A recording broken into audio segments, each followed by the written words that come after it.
में हैं, वो इंतजार कर रहे हैं अपने होने का। अपने हो कैसे सकते हैं, क्योंकि है तो है नहीं, वो विभाव होने का इंतजार करते हैं, और अभिनेता ये संभव करता है। तमाम कलाओं को लेकर हमारी परंपरा में, हमारी जब मैं कहता हूँ तो इंडिक ट्रेडिशन की बात है, जो अफगानिस्तान आदि से शुरू होकर कंबोडिया तक जाती है, उसमें नेशनलिस्ट विचार बिल्कुल नहीं है, जो वैसे भी 16वीं शताब्दी का है। अंग्रेजों ने, अंग्रेज राजा जब अंग्रेज यूरोपियन राजा वगैरह जब लगा उनको कि जनता उनके लिए जान नहीं दे सकती है, तब विचार नेशन का आया था कि अगर हमारे लिए प्राण ये नहीं, ये एक ट्रीटी ऑफ वेस्टफेलिया हुई थी 1625 के आसपास। उस ट्रीटी में ये बात हुई थी कि चूंकि लोग हमारे नाम पर अब अपने प्राण नहीं त्याग सकते, जान नहीं दे सकते, इसलिए एक ऐसा नई धारणा लाई जाए जिस पर लोग जान दे सकें।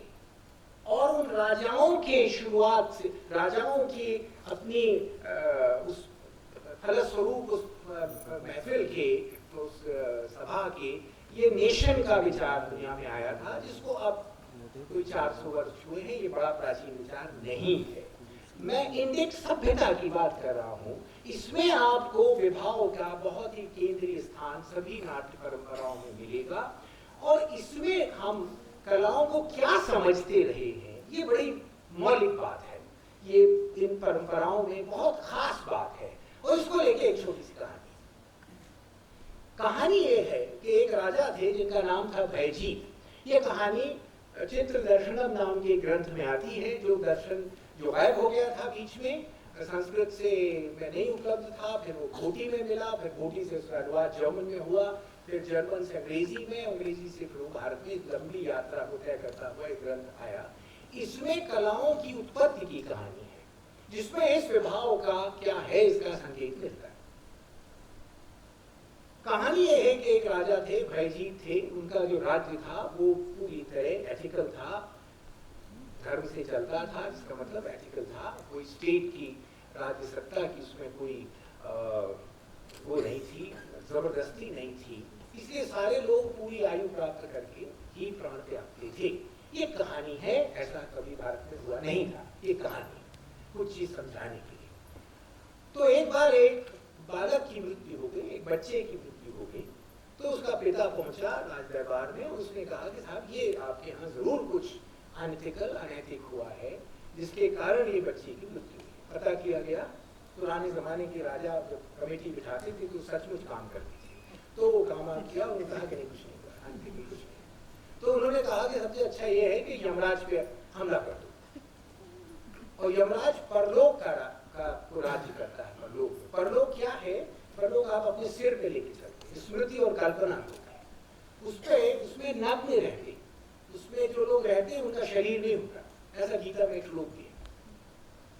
तो उसमें हमला कर दिया भयजीत ने, और यमराज भी बड़े हिम्मत से लड़े, आखिरकार यमराज हार गए, क्योंकि कहानी पूरी होना थी, यमराज हारे, और भयजीत ने उन नग्नों को जीत लिया, तो नग्न जीत हो गए।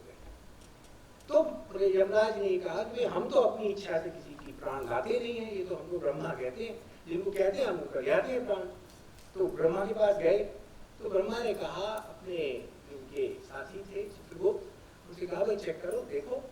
तो उन्होंने देखा तो पता लगा हाँ गलती हो गई। तो उन्होंने कहा जो गलती हुई है इसको सुधारना पड़ेगा। तो भयजीत ने कहा कि आप वो बच्चे को वापस करें। तो ब्रह्मा ने कहा कि बच्चे को वापस करना हमारी क्षमता से बाहर है, आज की भाषा में कहें तो ब्रह्मा ने कहा हमारी औकात नहीं।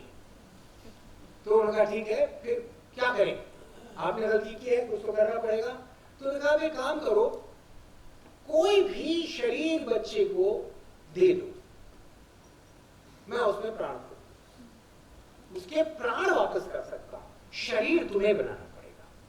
तो उन्होंने उसके बच्चे की चित्र बनाया। चित्र कैसा बनाया इसकी व्याख्या नहीं, वो अमूर्त चित्र था, वो पोर्ट्रेट थी, वो क्या था ये पता नहीं, और उसमें उन्होंने प्राण फूंक दिए, वो वापस आ गए। कलाओं का काम इस तरह एक समानांतर यथार्थ पैदा करना, विभाव जिसको हम विभाव कहते हैं, वो इसी समानांतर यथार्थ के नागरिक हैं, और लेखक का काम शब्द देके उन नग्नों को जो नहीं है दुनिया में, उनको शरीर देना है, हम राइटर जो हैं वो शब्द देते हैं, जो नर्तक हैं या अभिनेता हैं, नट हैं जिनको कहते हैं, वो अपना शरीर देते हैं उनको प्रकट होने के लिए। कोई दुष्यंत न रहा होता, सचमुच विभाव न हुआ होता अगर एक अभिनेता ने अपना शरीर उसको न दिया होता। और ये बड़ा भारी त्याग है, अपने को छोड़ के चले जाना और उसकी जगह दुष्यंत या शकुंतला को उपस्थित कर देना, या रोमियो या जूलियट को उपस्थित कर देना, सीजर को ले आना स्टेज पर, क्योंकि वो परलोक में हैं। तो ये जो लाने का पूरा काम है, ये इन चार रस्तों से होता है, चाहे वो वाचिक हो चाहे आंगिक। और दूसरी एक खास बात ये है, इन तमाम अभिनय के प्रकारों में कि इनमें हमेशा वाक्य बनना चाहिए। यानी अगर आप आंगिक कर रहे हैं तो आंगिक में जैसे नेत्राभिनय है, हस्ताभिनय है, इनमें वाक्य बनना चाहिए। इसमें संक्रमिक नहीं क्रमिक होना चाहिए, क्योंकि रस की प्रक्रिया में क्रमिक से ही संक्रमिक रस का जन्म होता है। वाक्य बनना चाहिए और ये वाक्य बनाने की प्रक्रिया ही उसको यथार्थ से दूर ले आती है, जिसको बाद में ब्रेख्ट जो है चाइनीज ओपेरा से लेके जर्मनी गए और उसको एलियनेशन फैक्टर उन्होंने कहा। इस परंपरा में नाट्य जो है उसकी नृत्य और नृत्य के साथ निरंतरता है। नृत्य यानी विशुद्ध नृत्य जो शिव ने तांडव किया था उसको नृत्य कहते हैं, उसमें अभिनय नहीं है। अभिनय क्यों नहीं है?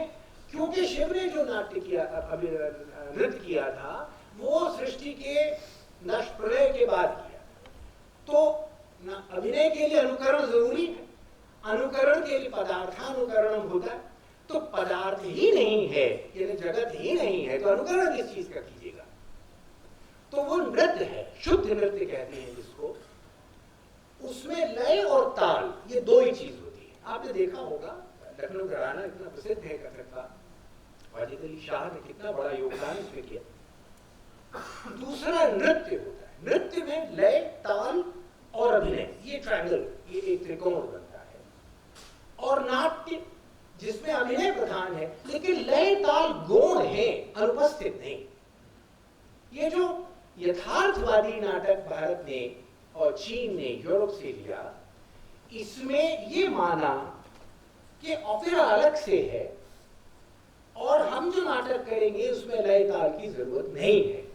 जबकि इस परंपरा में जिसमें पणिक्कर या रतनश्याम या बाबा कारण या हबीब नदीर काम करते थे, वो इसको मानते थे कि नाट्य में के हर अंग में, अभिनय के हर अंग में लय ताल का होना अनिवार्य है। इसीलिए एक बार मैंने काबलम से पूछा, काबलम नारायण पणिक्कर से, कि आप ये ब्लॉकिंग कैसे करते हो, क्योंकि कभी मार्क नहीं करते थे। जो नाटक के अभिनेता अभिनेत्रियां होंगी वो जानते होंगे कि मार्क करते, वो मार्क करते थे, स्पेस में नहीं करते थे, टाइम नहीं करते थे। वो जो गान हो रहा है, वो जो छंद बज रहा है, जो ताल है, वो उसमें मार्किंग करते थे।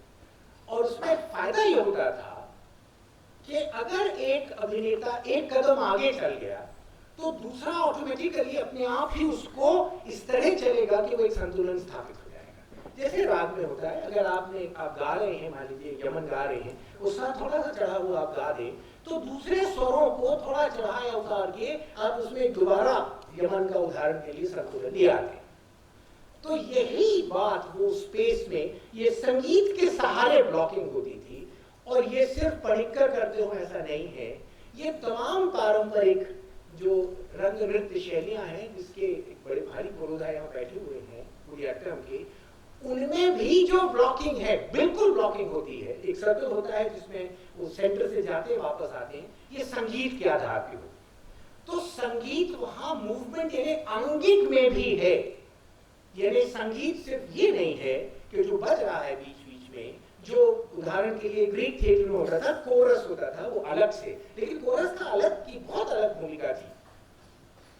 लेकिन यहां संगीत गति में भी है, यानी जो आंगिक है उसमें भी ये जो गति हो रही है, इसमें संगीत इसके अंदर अंतर्भूत, इसमें अंतर्भूत है संगीत।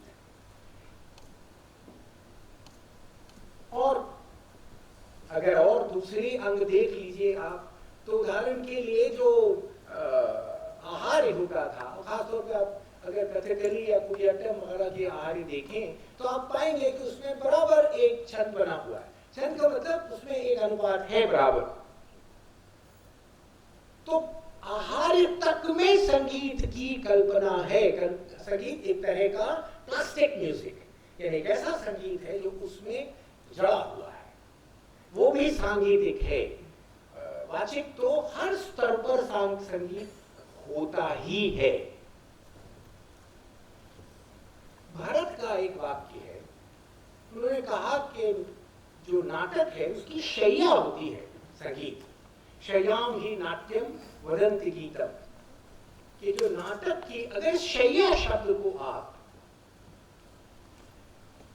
Bad of river, river bad मान लें, जैसे नदी का जो बैड है, शैया है, उसी से नदी को रूप मिलता है, और उसको थोड़ा बढ़ा लें तो आप देखेंगे कि जो संगीत है वो एक तरह से नाट्य का